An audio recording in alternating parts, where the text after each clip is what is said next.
Good morning, good evening, good afternoon. This is Andrew Turner, founder and host of the G&T Sessions podcast. And today we have an amazing guest, Mr. Chris Obdam. Welcome, Chris. How are you?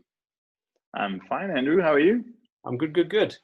So you're looking very colourful over there wherever you are. You've got a nice background, a bit of natural kind of birds with you, and so flying the orange flag, it looks like. So where are you joining from today? I'm in Alkmaar, Netherlands right now, which is 30 minutes outside Amsterdam. Okay, fantastic. So I'm at our headquarters. Brilliant. So thanks for agreeing to come on the show. So one of the things I think we talked about was going through your journey, etc. So could you introduce yourself? Could you explain what you do? What gets you up in the morning these days? Yeah, I would love to. I'm the co-founder of BettyBlocks, a no-code development platform, together with my brother Tim. I started 18 years ago, the first version of BettyBlocks, which had a different name, and now since 2013 or so, working on BettyBlocks as a CEO. I have a background in engineering, but grew more into the entrepreneurial role. So I have the privilege of leading this beautiful company in the low-code space. So that is what keeps me up at night and gets me awake in the morning. So not much sleep. Yeah, well, I have two kids as well, so they were in that equation as well. But growing a company is quite an adventure, which brings you a lot of energy and sometimes drains your energy at the same time as well. But that's what I signed up for. So you said 18 years ago, and you said you were working with your brother. I mean, that's quite interesting. Well, it's obviously quite a long time, but also it's great that you could work with your brother, because I know my two sons actually usually fight quite a lot. So hopefully you're not at that stage. You passed that stage, I presume.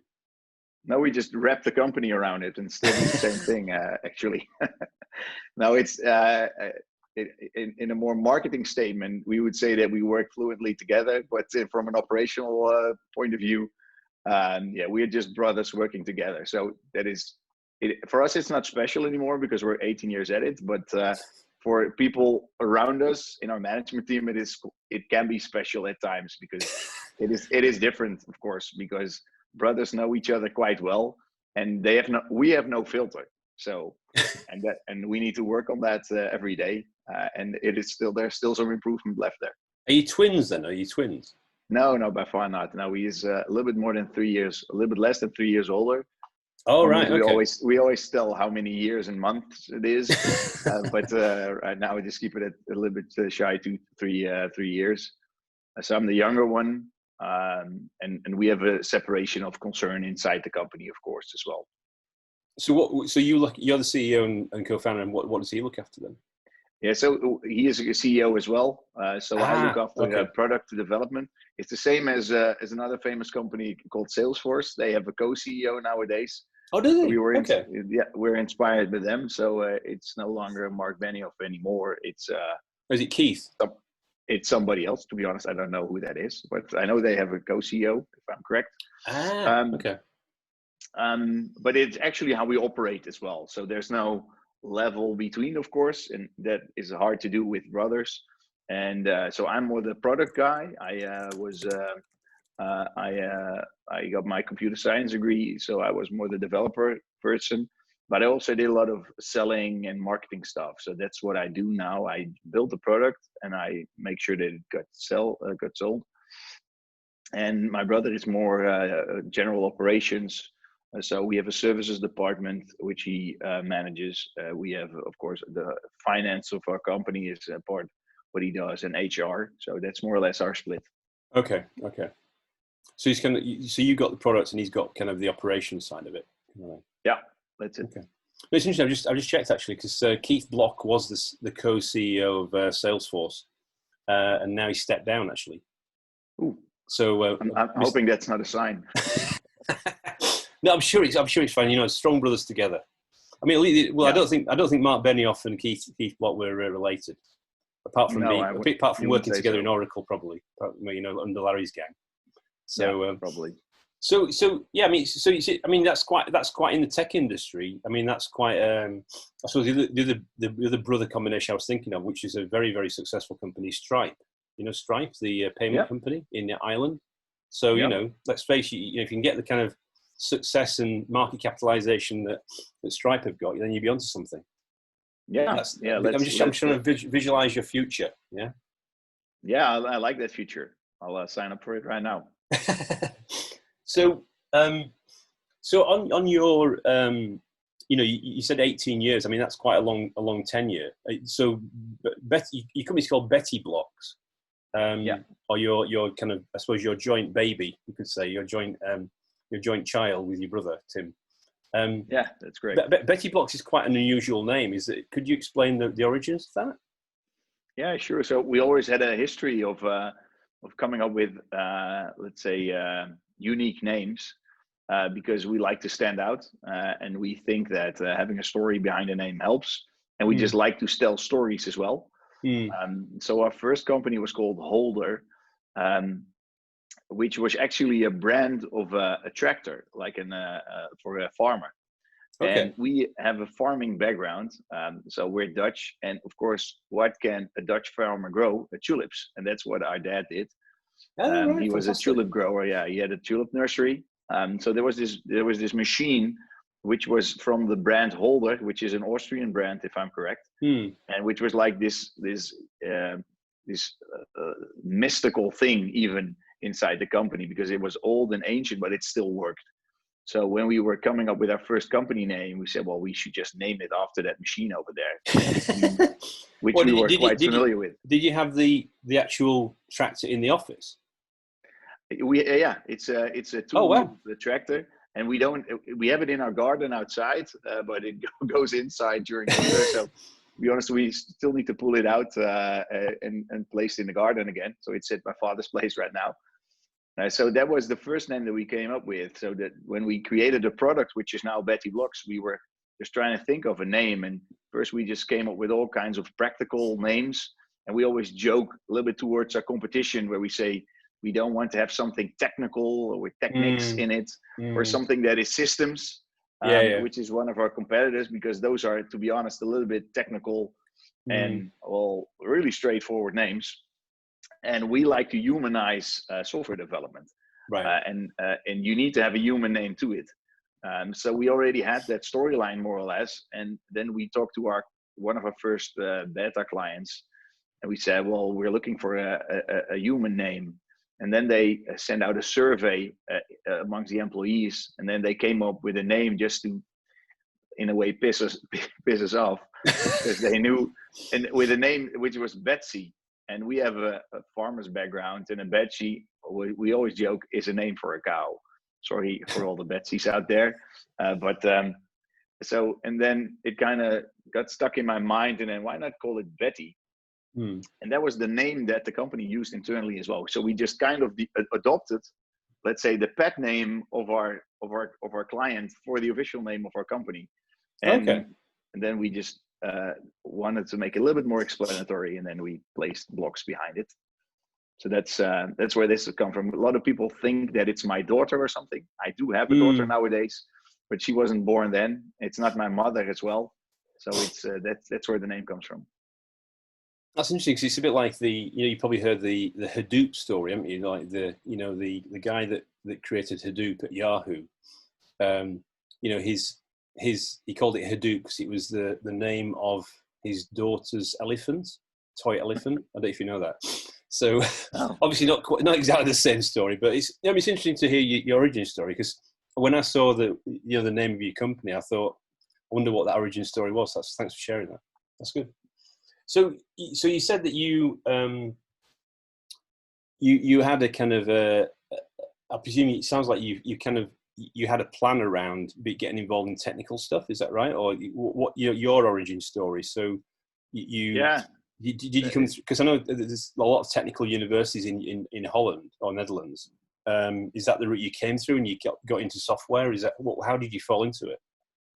No, I was already doing software development before I went to university and before.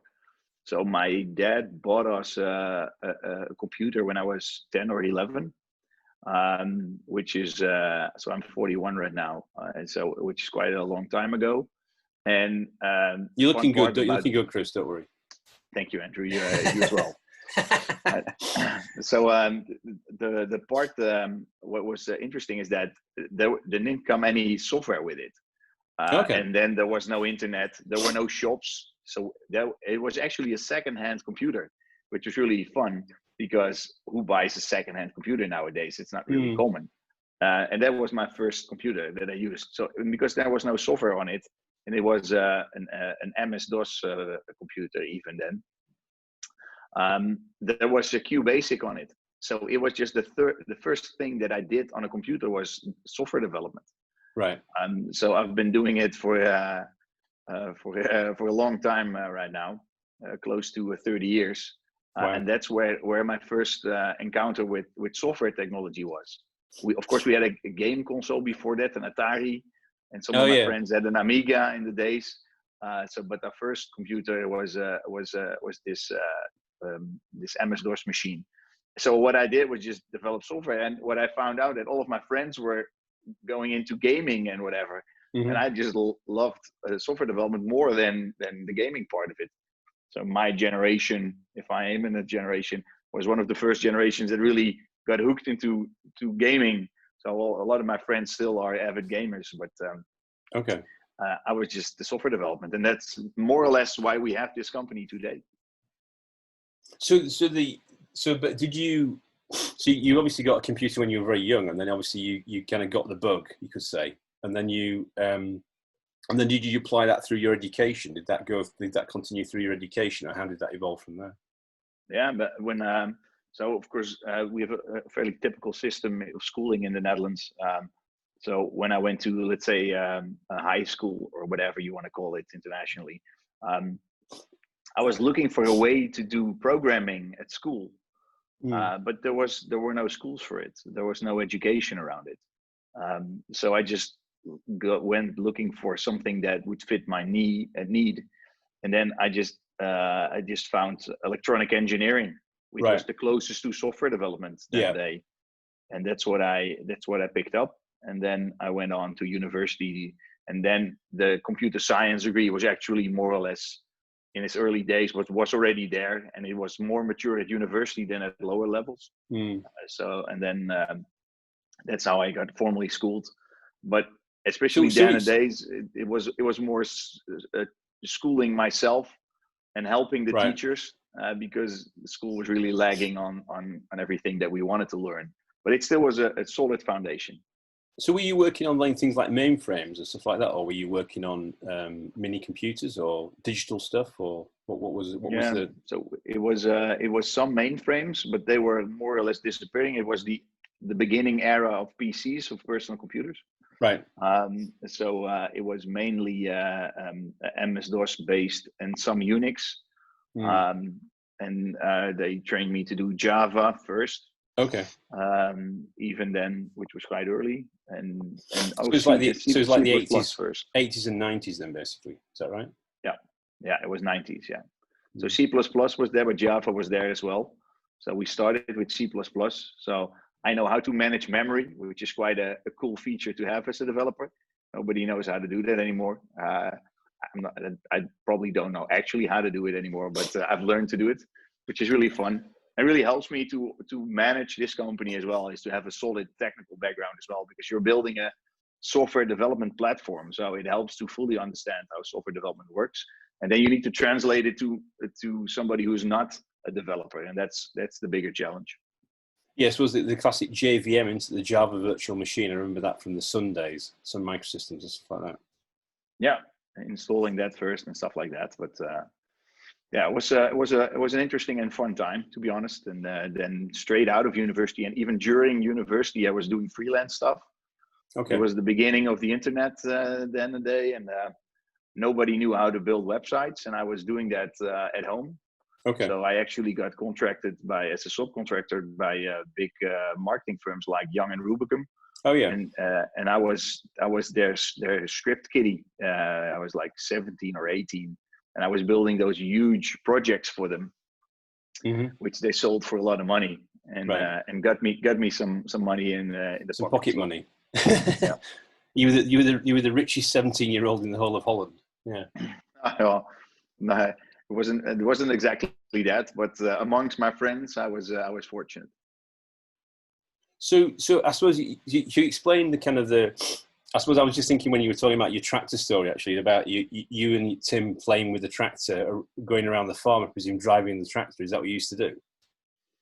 Yeah, more or less. Yeah. And of course, it was a little bit more serious than just driving around the tractor.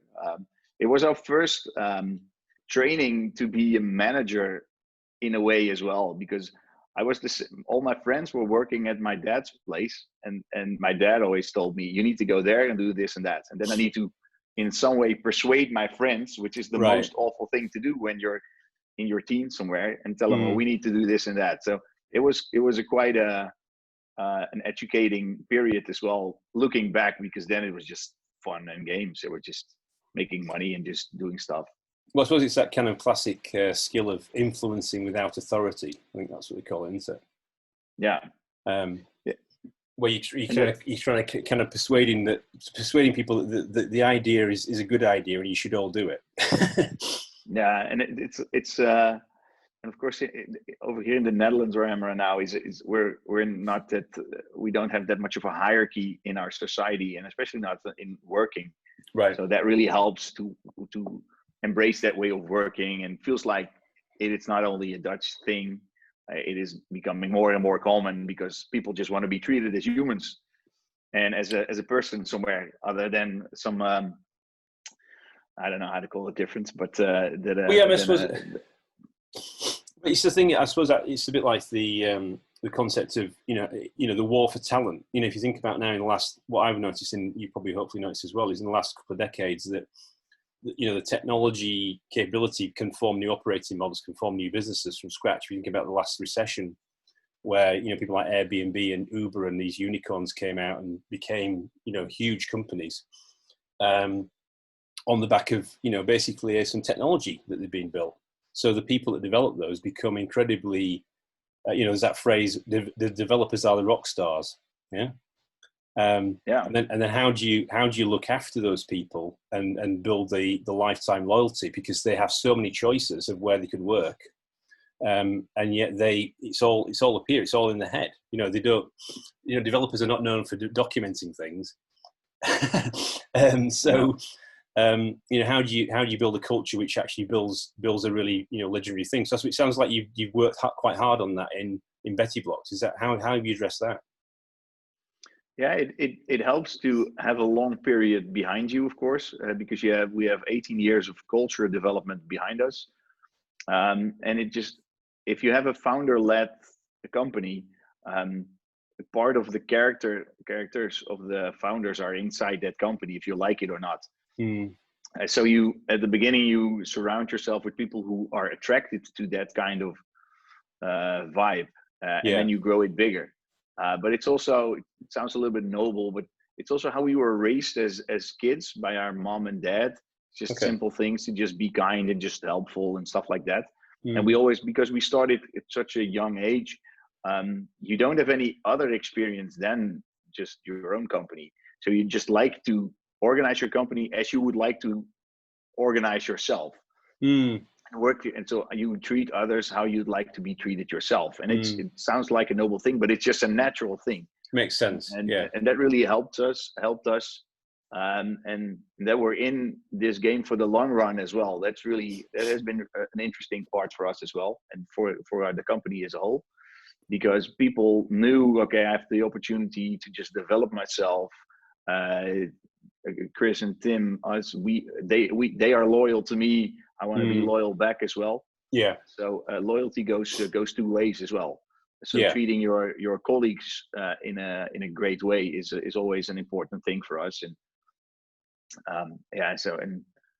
and that's how you grow it. And then over years, if you don't neglect that, if you just keep on paying attention to it. And right now, I think it's one of our more unique characters of our company is how we work together and the type of employees that we employ over here.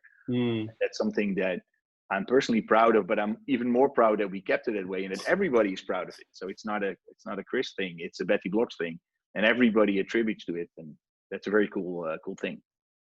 Yeah, it's interesting because I think it's that thing. So it sounds like that you know, some people. I mean, I've worked in large corporates, and then you work in smaller companies. You go from like, you know, big companies to, you know, 3 of you, 4 of you in a room, yeah, in a flat, going, we haven't even got a website, you know. So that's my experience when I was at WANdisco, you know, it kind of it focuses your mind, because you go, there's not all these things to rely on. You know, if you don't do it yourself, then it doesn't get done, and that creates a kind of a really interesting mindset around what you have to do to get things done, and also how you take people with you on that journey. It sounds like that BettyBlocks, or the business you've got now with your brother, is you've built it from the ground up. So you've been the founders, but you're still leading the company, and you've effectively now you're scaling it into different geographies and globally. What's been the kind of learning from that then? And what's been the kind of what you call peaks and valleys? You've obviously had some highs, and then you also have some maybe things that are not as high. Any stories you can share around that? Yes, of course. And I'm always 100% transparent about that. There are peaks and lows. We don't need to hide them away somewhere, because you learn from both, but you learn from the lows a little bit more than the highs, of course. Well, that's why I like to call it valleys, you see, because it doesn't sound as negative then. No, yeah, I would agree. Yeah, it's a valley of learning. Might be an interesting way to put it. Yeah, so we started as a project organized company. So we were selling software development as a project-based thing. Okay. So our first learning was how to transform that to a product company. And so the first big learning that we learned then, and we didn't really practice that right, was focus. We already had the product and the vision of BettyBlocks. And then when people talk to us who had a little bit more experience, say, well, you need to 100% focus on this product thing, because otherwise it's never going to fly. And we're like, well, we can do 2 things. We're smart guys. And when they said it to us, we were like, we know you're right, but we don't know how to make it work. So that was the biggest learning first, just to make sure that you focus on it. And you can look back and see how many years would it have saved or whatnot, and where would you have been when you have done it differently. But that's not how life works. And so I don't really care that much about it. But that was an interesting learning. So I've continued to embrace that learning on and on, is to keep on applying focus more and more, and to even make your focus more tighter. And sometimes with companies, it works the other way around. So when people are a little bit successful, they try to widen the focus, because they think, I'm successful at A, I can be successful in A and B as well. And it was an interesting conversation that I had when I was elected, I was nominated as Entrepreneur of the Year by some internal, I think it was PricewaterhouseCoopers, PwC thing, if I'm correct. Fantastic. It was years ago. And I had this vision of never say never again, Chris. Never say never again. No. And we got some a fair share of awards anyway after that. I turned up not to enter the final, so there was another learning, or a value of learning there. But the interesting part is that the jury then said, so they asked another competitor in that competition, so what's your market share? Because the entrepreneur was just telling them, I'm going globally with this and that. He said, what's your home market share? And he wasn't able to just name it because he didn't know it. And he said, why don't you just first grow big where you are and stay focused on that, and then scale that success? Yeah. And all of the other entrepreneurs were like, oh, where's the fun in that? Everywhere, because everybody just likes to go. Oh, they want to plant a flag in every country, kind of thing. Yeah. Yeah. And regardless if you're successful there. So that all of that whole focus learning has been a continuous thing for me. And it doesn't apply only on the company, but also at personal level. So the more focused you can be in terms of not having to do 6 things, but maybe 1 or 2, that really helps as well. So that's for me is a personal learning. And I need to tell it to myself and promote it to my environment over here as well, on and on. Because it is really tempting to do more stuff than that you officially need to do. So that's an interesting one.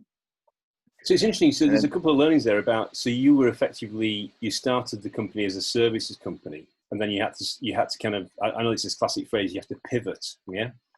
You have to refocus the business on building the product. Because the thing I find interesting about what you guys do is that, or what you do in your business is that you're helping. There's a classic phrase by Mark Andreessen: "Software's eating the world." Yeah. You've probably heard, and also this thing is every company is a software company, yeah, and the DNA is software, etc. And I've got this other phrase that if software's eating the world, then testing eats software. So you have to test the software, otherwise there's one of my friends at a very famous travel company said it's a necessary evil, Andrew, testing software. But what you're doing, I think, which is really interesting, is that you are building capability for people to develop new software. So you effectively you're kind of enabling mass adoption of software development. Is that the right way of interpreting what you do? That's exactly it. Some call it democratization of software that's development. Right. Yeah, but there's some might be a little bit overload on the term of democratization in my view. So everything is being democratized right now, but in a way that is what it is. And we're fixing the common phrases that you just said. So we're helping every company to be an IT company without losing your soul and be exactly an IT company, because that doesn't always help. And we prevent the world to be eaten by software, but that the world will be facilitated by software somewhere. So we're pretty familiar with those. And in a way that is the space that we're in, is just to help organizations to become more innovative by not needing to rely on experienced software developers only. Right. And then you need to help other people to or enable them to build software. So I mean, back to that thing about you're a service company, you evolved to a product company. What were the biggest challenges that you had when you refocused between a service to a product company? What would you say would be the top three? Any thoughts on that? It's more or less, it's the funding stream. It really helps you to have the services part. Yeah, because it's cash flow. Yeah, it's cash flow. So it is. So we were until very recent bootstrapped because of that. Okay, right. Because we were able to build a platform and sell it in your own way. Yeah. But it is the biggest disadvantage as well, because there's always a client who you just have sold asking you something that is going to distract you from building your vision of your product. And we knew that, so we were trying to keep attention to that, but we lost some stuff there. So in hindsight, it probably makes sense to split them even more apart as we did and earlier, to really have a different operation and only have this financial connection somewhere. Right. But yeah, the advantage of the whole bootstrapping is very important as well. So building our company culture, building something that's really durable for the long run, that is one of our unique aspects of our company. And we were able to do that because of our bootstrapping. Yeah. If you look at other companies, there are lots of examples, and I've been talking to a lot of them as well, where, let's say, the financing structure of a company has a huge impact of how the company operates and how you feel inside of a company. Bullseye. And so that is, it has been a really important advantage over time as well. But in terms of speed and reaching your market, there are some disadvantages there. So it's just balancing the two things. Yeah. And over time, where we are right now, I'm pretty happy with where we are and how we balance them out. So no regrets there. Yeah. So what you're saying, because the economics of a services company versus a product company are different, and there's a different kind of, I suppose, a different trajectory, or even like a trajectory. There's a different plan that you have to have in place. And there's a different funding model, I suppose, because if you're pure products, then you've got to fund the product development and then take it to market to generate the return. Whereas if you're doing services, then I suppose it's more instant balance sheet building. Is that what you're kind of thinking? Oh, that's what you're trying to get across. Yeah. Yeah, that's correct. And it's also a product building thing. So it is really cool to have this client which has an application need, and you're building this platform to build the end product. So it really focuses your attention to the right stuff. But then again, if that product is being built, you're not able to build an application or a platform small, and that has been sometimes has been our struggle. Right. If you look at a lot of SaaS products, everybody likes to build an MVP, and we were never able to build an MVP because we were building like 20 MVPs at the same time with one product. Okay. And that was somewhat difficult as well, but we managed to pull together all the time and make sure that your clients are happy. But it's a fairly different journey than other SaaS companies. And I'm not sure. There's no perfect route to it anyway. Well, that's what I was going to say. If you had your time again, would you have done it differently?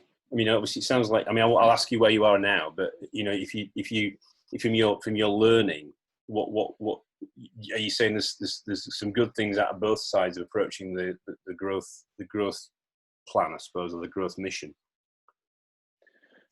Yeah, so it's the whole transformation from project to product. That there are some big learnings there. But even when you're in that process and you know what is the right path, it's really hard to manage that as well. So it's not only about knowing what is the right thing to do, but also making sure that you're able to do the right thing. Right. That is like balancing 8 balls up in the air together. So that's why I don't have any regrets, because I know what was our reasoning then, and why we decided to go a specific route. But there's always some optimizations on one or the other. So if you fast forward to today, then because obviously if you've got your own business, then you're funding it you're building your own balance sheet. You don't take external money, yeah. Then that gives you a certain, you've got a certain way you can grow the company.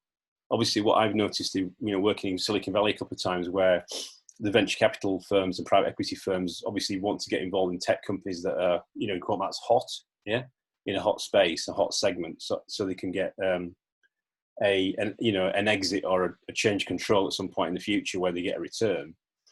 What's your view on that topic? Have you gone into that area, or are you still kind of plowing your own plan, I suppose, without external funding? Yeah, we have some external funding right now. Most of it is debt based. Okay. So that is a very different dynamic to it. So it's more bank like, and I think there's a plus to having the venture capital push. It pushes you to grow fast and probably to focus you as well. But the dynamic that it brings, it's hard to create, let's say, a 10-year focus with a company somewhere when you're venture capital back, because every fund has a 5 or 7 years return. Yeah. And when you're funded at year 1, you need to refund or do a next round somewhere in year 3 or 4. And everybody who has been in that game knows how much time it takes from you as a founder to manage that process. And fortunately, there's 2 of us, so we're always 2. Our financing is more my brother's thing, which I'm very fortunate with. So that means that I can focus on the product stuff. Yeah, what's the answer, Tim? What's the answer, Tim? Yeah, exactly. Come on, what's the answer? Yeah, do we have the money yet? That's always my question. And I think that it's more or less it's a numbers game with venture capital. So let's say there are 3 or 4 similar companies where they might want to fund as well. So if all signs are green, then you're in a good place. But the moment things get tough, then it's when the real toughness appears as well. So I don't really have an opinion in favor of one or the other. It's just a different journey.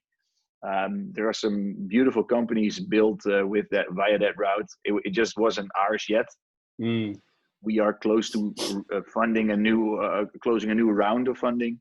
Okay, but that's not venture capital either. So that is an organization which has a long-term focus as well and understands that.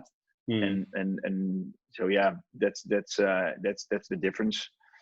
And you see some companies fail in there as well. So because you're really pushed to burn a lot of money in a short period, but you need to, the stakes are high. So it means that if you're failing big. So Well, we have a little bit more conservative flow, but successful. Well, at least the thing is, the stakeholder management's a bit easier if it's just yourself and Tim plus a debt financing situation or a long-term partner. Yeah, we're very fortunate with that. Yeah. One of my very good friends from the Valley, who's works in a VC, a very famous VC, said, because based on obviously the original McKinsey study of grow fast or die slow, he said no, it's a new one. It's called grow fast or die fast. So there's obviously, but what I've noticed in the last 12 months actually, especially with this current pandemic that's going on, or going on in some countries but not in other countries, depending on how the government is being performing. No comments from the UK. Is that seems to be a change in attitude, because I was talking to one of my friends yesterday and he's in San Francisco, and he was saying that a lot of the VCs in the Valley now are, they're still talking to people, but they're not making any decisions. So they're deferring a lot of the decisions around investment.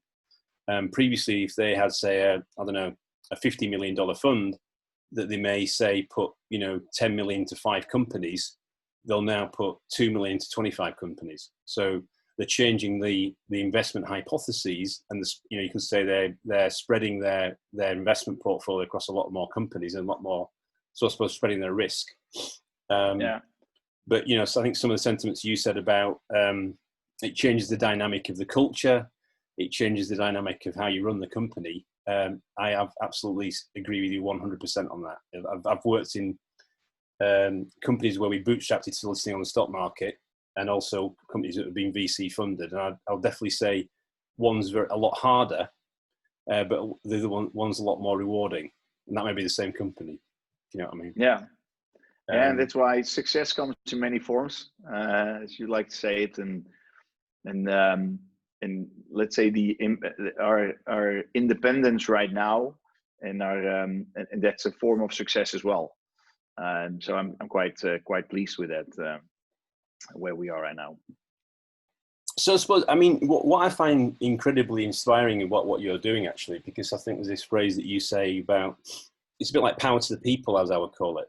So when I've worked in, big corporates, like when I was at GE, for example, where I was in a technology function and worked in commercial as well, the biggest constraint we had with our backlog of developing new capabilities for the business, for customers, was actually, have we got enough IT budget? Have we got enough people in IT? Do the actual guys in IT know what they're doing to actually help us develop these capabilities in these applications?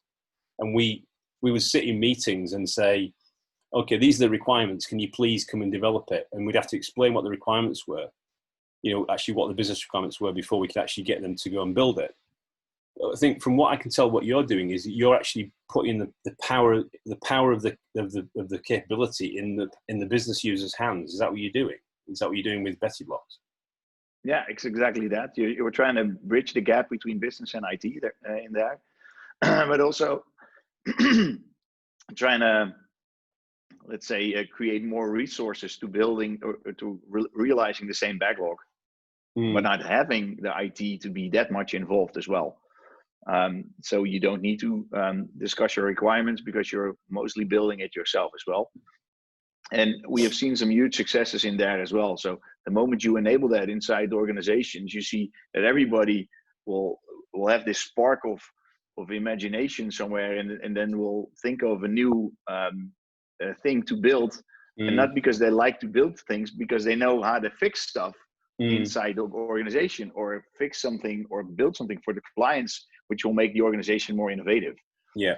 And there are some great examples in there. So you see applications built, and we see it happening, and we're like, why do you want to build that? And we just do some research, and it actually is one of the biggest problems inside our organizations. And we would never think of that, but the business folks know we need to fix this. And sometimes it's something very simple as a legal department just need to administer stuff, because there's regulations at a global level, and now they have this knowledge base which they built themselves, and now they don't need to call other colleagues anymore, and it saves them a ton of money. So one of the clients built one application, they probably spent like 30 grand of license and building stuff on it, and it saved them like $3 or $4 million a year. And if you would Wow. ask the IT department, they would never would think of optimizing that. But because the business knew this, and they couldn't get it on the radar of IT, they couldn't get the budget approved, and now they just build it and they fixed it, first version, proven success, and then expanded. And that is there are like tons of examples like that. So we're only on the brink of making that happen all day. So I see. I mean, it's what it triggered in my mind when you were just saying that was it's like the dreams, because there's a big impact you can have on business, because and I suppose the question for me was what does 10 years from now? So we're now 2020, yeah. What does BettyBlocks look like? What's the impact of BettyBlocks you think by 2030 in the next decade? What have you got any view of what that looks like? Yeah, so how we look at it is that citizen development, that's what we're for. So where organizations officially promote the fact that anyone is able to build and facilitated by IT to build any solution that they think they need. And of course, you probably need to get an okay internally from your business department somewhere, but then you can build it yourself. So that means that we're just adding a new tool to a professional's belt, where you now have Excel, where you now have Word, and I don't know what you have more nowadays. Of course, you have this building software tool, which is quite normal. I always compare it to when the first versions of Excel came out, when it still was called VisiCalc, if I'm correct. Oh yeah. Mm-hmm. I think it was on Mac. Then people really needed to be trained to use that because it was only meant for bright math-like people. What you now see is that if you're out of university and you have your first job and you don't know how to use Excel, you are probably regarded as a little bit less smart in a way. And that is how it will evolve as well. So it will become less an IT thing and more a general professional skills thing. It becomes like a hygiene, because like a hygiene factor. It's like it should become like core foundational education. Is that what you're thinking? Yeah. And same as that, people at marketing marketing studies at universities and others, they learn a little bit of HTML and CSS. So just replace that with learning a little bit of a no-code tool somewhere would be very helpful for any profession.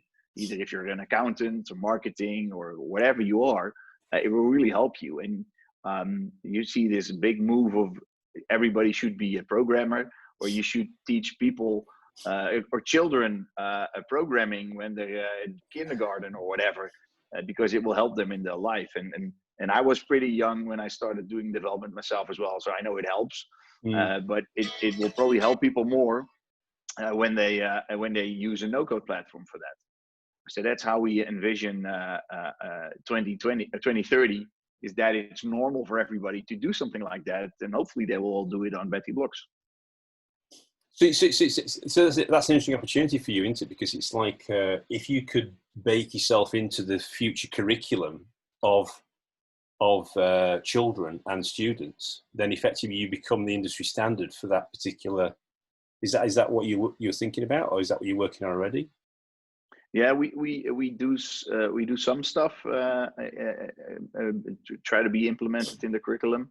We're not the only ones thinking about that, to be honest. So it's not our market. We don't see our market as a winner takes all in there. So industry standards, same as within development. If you look at development languages, there are tons of them. If you look at development platforms, there are hundreds of them as well. So we don't look at it as that, but it's more how we are regarded in our customer segments, and how we are regarded as a leader and as a thought leader, which is really important for us. But we are working together with universities and colleges to make sure that they're able to make use of our platform within their curriculum. So how many citizens have you impacted so far in your journey? Do you know? Or do you keep account of that? Yeah, we don't keep account of that. So it's in the several thousands or more. It's really hard to track. So that's where our current developers are. And if you look at impact, more or less, it might be a multiply of 10 of that, of course.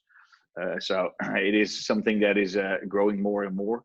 You see that this whole concept of citizen development needs to be embraced and adopted in enterprises a little bit more. We're only on the verge of that. So the actual big numbers are for the next coming years, I would say. So I suppose a challenge to you would be a BHAG. Have you heard of a BHAG? Yes, we have one as well, of course. Yeah. Oh, you do? Okay. Yeah, What's your BHAG? Yeah, so our BHAG is that by 2023, anyone, regardless of their background, should be able to build advanced applications without the use of code within brackets. So that's our aim, is to make it so simple that you can just pull somebody off the street, hand them over a tablet or a laptop, and say, "Oh, start building this application," and they will be so much guided that they don't need to be trained in any form. Wow. And that's at the end what we should be able to fix. And we are user friendly right now, so everything is web based. You don't need to install stuff, which is the biggest burden when you start developing. People often forget that getting started in your development environment is probably sometimes the biggest burden. Yeah. So you just sign up and you just can start building in your browser right away. But then after that, sometimes there are nuts that we haven't fully cracked yet in terms of building it as user friendly as possible. Right. Sometimes you need to build a data model, and that really takes an abstract mind. So Yeah. thinking of things and embedding machine learning to guide you along the way and work with templates and stuff like that. So that's what we're working on within product development. So have you measured that? So I mean, if you think about it, it's like, I don't know, 7 billion people in the world. Is there by 2023 or 25 or 30? Are you going to say impact what, 1 billion people, 2 billion people? Any thoughts on that? Yeah, no, we haven't. We sometimes just more philosophical think about it in that way, but not from an operation point of view. So we don't have any goals in there. We have problems of our own before we start impacting billions of people. But at the end, it is our vision for the future, and you see it happening more and more as well. So we're embracing the no-code community internationally as well. So we are based in Atlanta, in Georgia as well. Okay. And there's this blooming community of no-code developers, and none of them have a technical background, but they're building very just complex but beautiful applications. And they're becoming more and more motivated to spread the word around no code. And with that community, you see that the impact is growing at a high scale as well. Right. And it's by far more interesting to influence the citizen part of the developers than let's say the professional part of the developers, because those are the ones that need to be inspired. Is that? I mean, you mentioned Atlanta. I mean, obviously, that sounds like that's where you've got an operation. Is that? Is there certain centers around the world that are becoming no-code centers? Is that, or particular hubs? Is that evolving as well, or are you seeing anything like that? Yeah, it's not sure how neutral I am around this, but it seems, and there's some evidence backing that the Netherlands, it's a bit strange story perhaps, is no-code and low-code central in terms of adoption. So us and our competitor from here, but also the international well-known players have been here from an early start. So the adoption is quite high here, but the impact, of course, globally is a little bit less. UK is doing quite well, and Northern America is doing quite okay as well. Although it's by far more a diverse market over there. Let's say the big enterprises, they are well known to low-code citizen development. But if you go to mid-market, sometimes organizations are far more conservative than what you see in other places. So it's not a homogenic field there. But you see other places popping up as well. So it's kind of similar where you see innovation happening early as well. Right. So there are parts of Europe where you see less innovation, so there's less no-code over there. And in Asia, things are picking up as well. So we're doing some stuff in China right now, and in other places. But that's a little bit different because of salary and wages levels over there. What about India? What about India? Have you seen any uptake in India? Yeah, there are some. There's also two vendors that I know of that come from India. Who are in that space, a little bit more in the technical space. But the dynamics is different there because it is more about it's a professional services country on its own. So it's a little bit less product. So the innovation part is different of it. So everybody's looking at it as a productivity tool, right, for people working in IT, and we see it as an innovation tool. So that's what you see there. And you see it as kind of expansion of the community rather than being just making the people that already know how to code more productive. That's what you see. Yeah. You see a community building kind of angle. Yeah. Okay. Yeah, and that has always been our differentiator as well. If you look at other platforms who are in the low-code space, they mainly focus on productivity first of experienced developers, and then move up to the rest. And we always start with enabling people who don't have any experience in there, and that's quite a difference. And so we just look for countries where there's a huge innovation driver for that as well, where they actually like to embrace it. And yeah. Where would you say they are? Where would be the top 3 places you're seeing there where no code is being embraced rather than being seen as a barrier? Any of you? Yeah, so it's hard to pick 3 countries, but if you just like Western Europe, and especially over here in the Netherlands and then UK, so and sometimes it's in industries as well, so that might be a little bit easier to pinpoint. All right. So the interesting part is that industries that already had a high level of software development to it, so often are a little bit pushing back right now because the change is bigger. And if you don't have a software development background, so we are active with quite some global legal organizations. We're not typical technical organizations, but they are embracing it at a very high rate because they don't have anything and they just start with this and they have a run with it. Yeah. So that's quite interesting. So sometimes they've not got the legacy kind of, or the legacy mindset of, we do it like this and we'll always do it like this. Is that what you're thinking? Yeah, exactly that. And it's the same as with startups, perhaps. People always expect this would be interesting for startups. And I see, especially in the no-code space, a lot of startups using no-code. But let's say the more funded startups often are using software development, just traditional. And because there's huge dynamic behind it, because there's this founder who is a developer and he likes to write code. And then there's the venture capital firm who likes to have IP 100% proven. So there are some barriers. That's an interesting call out for you, see, isn't it? Because you're the founder of a company who actually creates tools that doesn't create code. It's like it's a bit of a kind of a mind warp, isn't it? It's a little bit Inception there, yeah. But that's why I can really explain that it doesn't really make sense anymore to rely on that only. So I was having this conversation with a no-code evangelist from I don't know where he was again, but somewhere in America, in the US, and he is focusing on helping startups to embrace the whole low-code and no-code setup. Because what he experienced is that he was building with no-code. He was building this first version of this app, and it took him like 1-2 months, and then he was just proving his success, proving his product in the market. And then things got serious, and then everybody was saying, now we need to write this in code because this can't be serious. And that is the whole thing that we need to get used to, that you can build professional Shift stuff. Shift the mindset. And it's not a dinky toy. You can just build your company around it, or build your product around it if you're bigger. And that's an interesting next step. So what you're saying is they want to use BettyBlocks to build the kind of MVP, the prototype, and then they said, right, we're now going to build a production application. We've got to now code it. Is that was the mindset?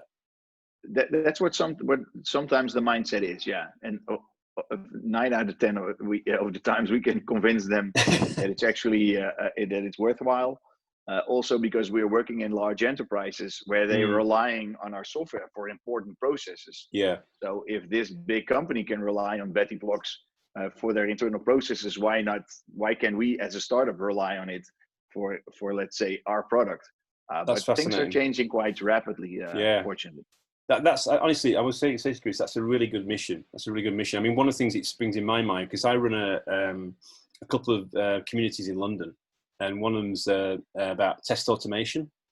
So my next challenge, or my next mission for you, is to have no test. So you do no code and no test. Yeah, I mean, it raises the it is a question. nice vision to have. Yeah. Well, no, I mean, if you think about, so the CIOs that I know, they're spending, I think on testing, you're spending up to 40% of your IT budget on testing software. So, if you could build, how do you build a platform that you don't have to test? Yeah, and there's always the functional tests, of course, because people can still build something which doesn't function the way it's supposed to be. So testing will probably be there in that regard.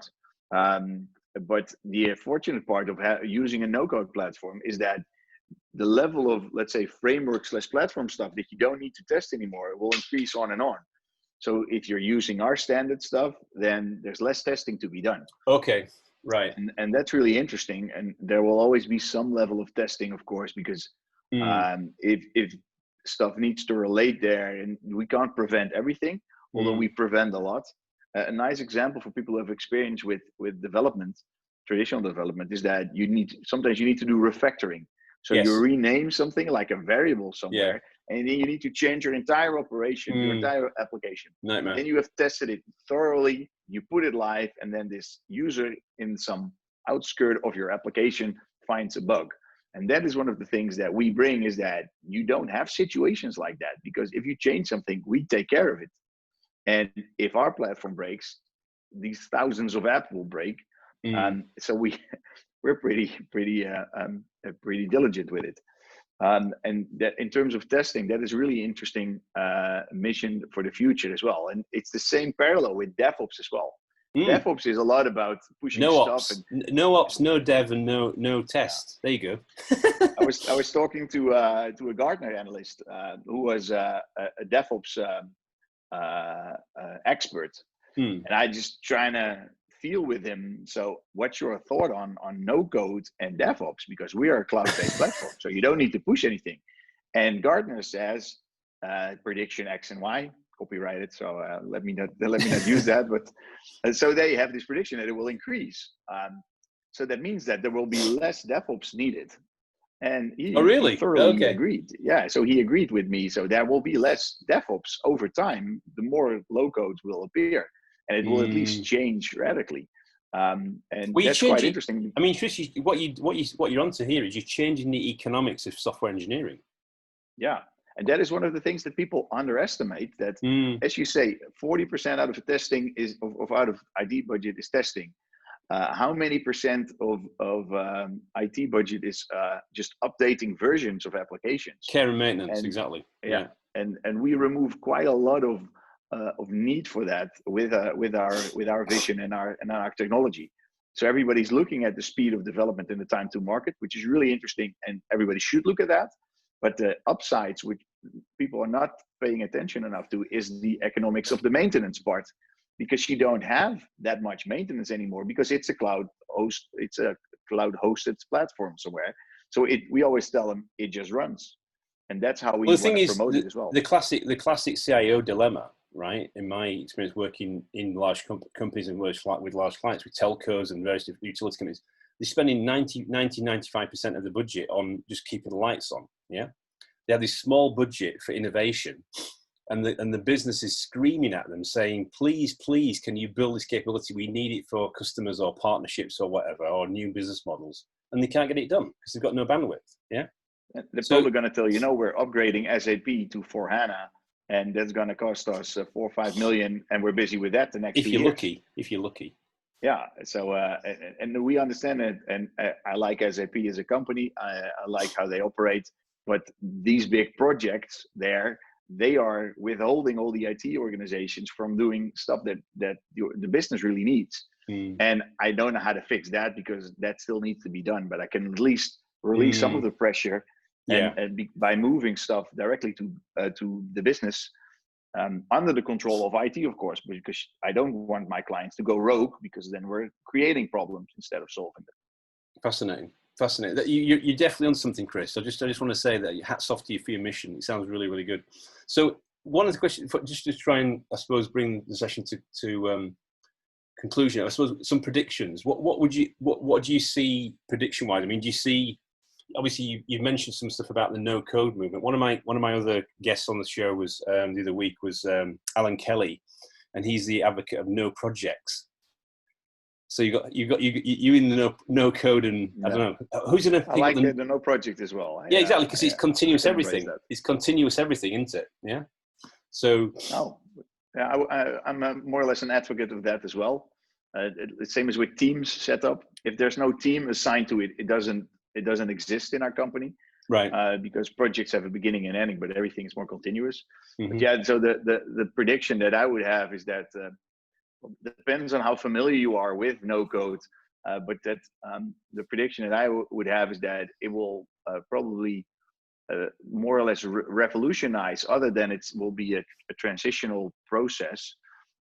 So my prediction would be that things will happen twice as fast as that we expect it right now.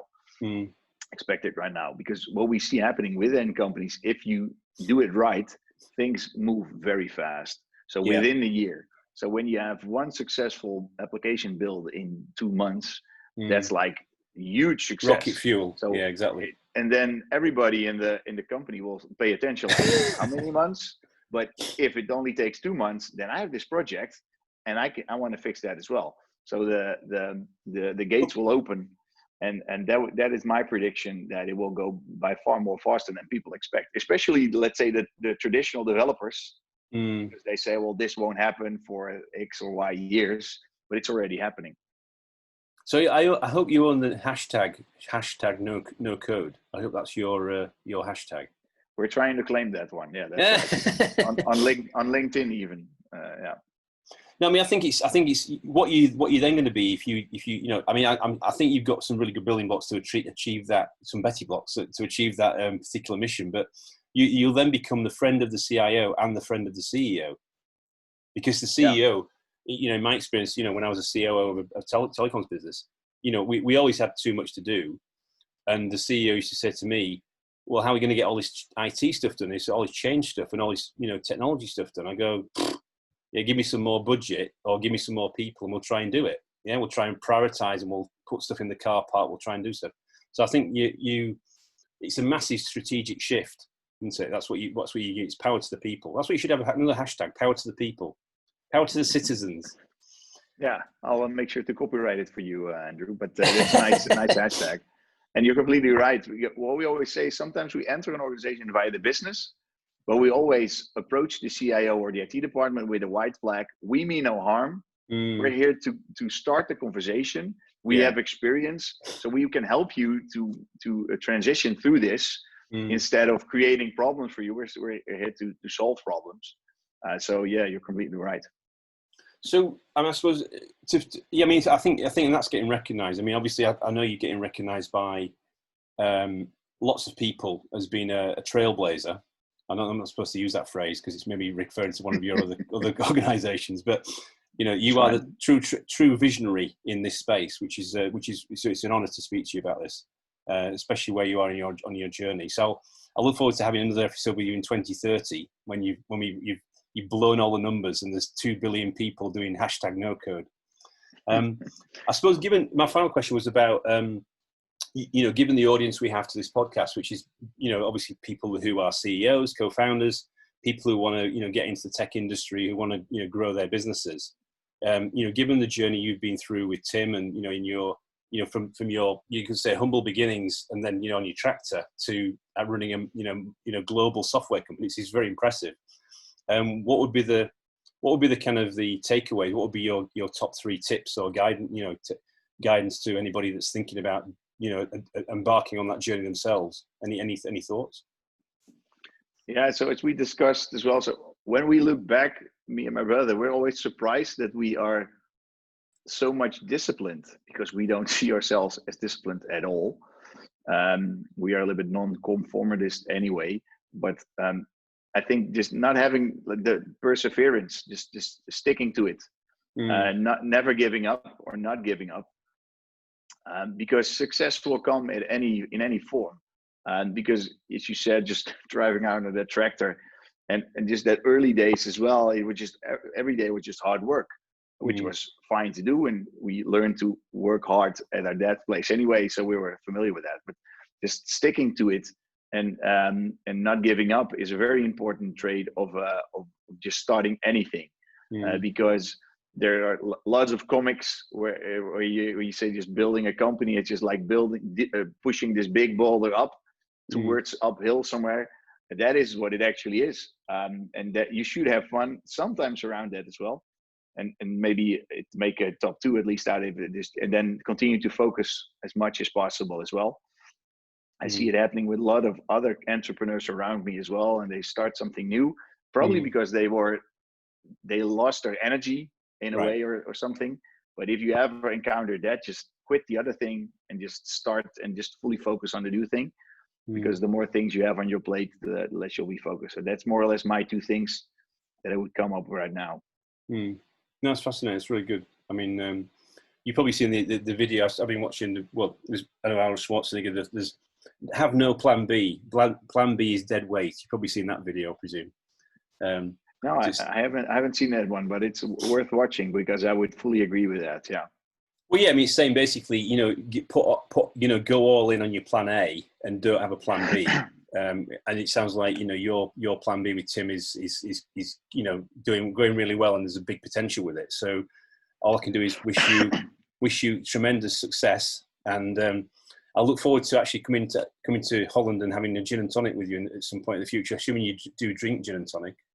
I do drink gin and tonic. I drink lots of different alcoholic flavors to it. So. We'll have to drink some Dutch G&T then when we're next in Holland. So I spoke to one of my very good friends from The Hague actually before we had this episode today. So he's invited me over to The Hague to drink gin and tonic as well. So we're going to get pretty drunk at this rate. Anyway, yeah. Well, you're invited to have a gin and tonic at our place over here. Thank you very much. And otherwise, next time when I'm in London, whenever I'm allowed to fly back to London and not stay in quarantine for the next 2 weeks, then we can have there's a place nearby our office which is called Blame Glorias, which is near which has awesome G&T. So fantastic. I'll buy you one when I'm there. No problem at all. Well, it's been an absolute pleasure, Chris, to have you on the show. That was Chris Obdam of BettyBlocks, co-founder and CEO. And thank you very much for your time today, and wish you all the best. And let's see if we can make 2020 a lot better than it has started already. And all the best with your business. I'm sure we'll see some great things coming from the Dutch innovator BettyBlocks. Thank you very much. Thank you so much, and it was my pleasure, Andrew.